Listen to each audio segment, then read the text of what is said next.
Depuis février dernier, une hydrolienne de Guinard Énergie est immergée dans la ria d'Etel, dans le Morbihan.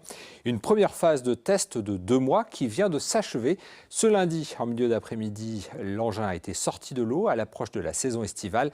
Xavier Patrijon a assisté à la manœuvre. Elle s'appelle P154 et depuis un peu plus de 2 mois, elle est immergée dans la ria d'Etel près de Belz. Il s'agit d'un test de ce système innovant actuellement en développement et ce lundi, c'était son retrait de l'eau. Aujourd'hui, c'est le premier système hybride raccordé au réseau national. C'est-à-dire qu'il y a aussi bien l'hydrolienne qui est émergée, qui vient d'être remontée derrière moi, une installation photovoltaïque, le tout couplé à du système de stockage par batterie.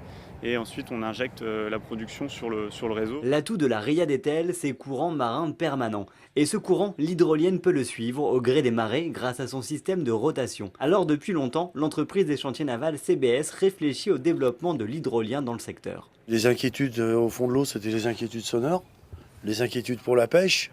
Il y a eu des caméras qui ont été immergées, des plongeurs qui sont venus vérifier et tout se passe très très bien. Même si aujourd'hui il faut la retirer pour la période estivale, ce projet n'est pas dénué de sens pour la commune voisine, Etel. On a envie d'utiliser la glacière comme un démonstrateur de ces nouvelles énergies.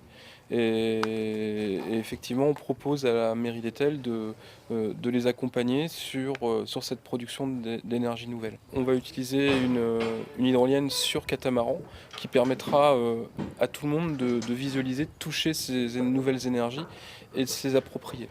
Guinard Énergie teste également une autre hydrolienne du côté d'Arzon, un peu plus petite, avec là aussi des perspectives intéressantes pour la fourniture d'électricité. Le fait de ces dimensions qui sont quand même assez compactes, en fait, on peut les voir installées dans des rivières, dans des fleuves et pouvoir produire pour des villages.